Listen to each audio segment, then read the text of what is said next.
As many of you know, I founded Vampyre Cosmetics in 2019. I built it up quietly, reverse engineering the mistakes that were made with my first handmade cosmetics company, Belladonna's Cosmetics or Belladonna's Cupboard, while earning the money to refund customers and fill old orders that were still outstanding when we had to shut down due to manufacturing and other issues. I wasn't willing to move on with Vampyre until I did everything in my power to make it right for Belladonna's customers, and I continued offering refunds and other recourse for over 4 years after Belladonna's closed down, keeping the website and social media up with a link and a way to contact me until then. At first, Vampyre Cosmetics was only offering private label cosmetics to independent clothing lines and independent brands, and then exclusively began selling wholesale to independent stores around the world, and then eventually moved to selling at trade shows to begin testing the waters and refining our product that was now being manufactured. We'd struggled to fill orders at the peak of Belladonna, so we knew that it'd be easier to send larger orders in fewer quantities to fewer numbers of customers than smaller orders to more customers at first. We didn't want to switch to DTC until we were sure we had our shipping and fulfillment down. By 2022, I had launched and then sold out of the king cake blanket palettes I created. This one's kind of a wreck because I use it constantly. Inspired by my hometown of New Orleans. Because of the success these palettes created, I was invited to pitch to Walmart buyers at Walmart Open Call, and we had several licensing offers on the table to expand the company. The business was profitable, but we couldn't afford the extra upfront cost of getting all these licensing deals. So I wound up bringing on a business partner that I thought I could trust to invest and help us expand. Being an autistic business owner has many benefits, but one of the primary drawbacks is I am blinded. I have a blind spot when it comes to people's intentions.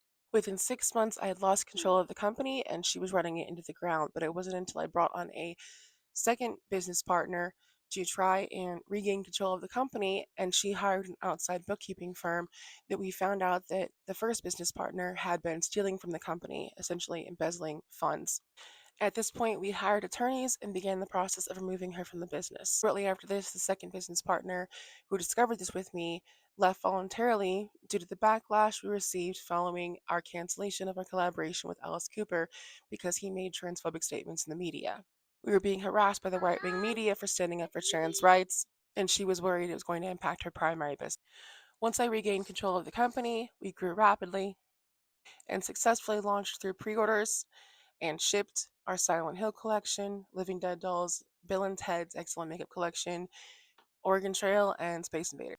We then announced our Dungeons and Dragons collection around the end of the year, but due to the Hasbro layoffs, which was causing a boycott of the customers, which makes sense, and them firing because of the layoffs, our entire team we'd worked with at that point, that collection got pushed back by over 6 months. In January of 24, the first business partner, after months of negotiations and failing to hold her accountable, gained access to our company PayPal, locked us out, stole more money, and filed a malicious lawsuit against me, the second partner, and the business, accusing us of doing everything that she did. I quickly hired attorneys to fight her, primarily because I knew if I lost control of the company, that the customers who were waiting on their D&D products would never have received their orders or refunds. I followed my attorney's advice. I had been told that everything was under control and that they had told me how much it was supposed to cost to finish the lawsuit out and maintain control.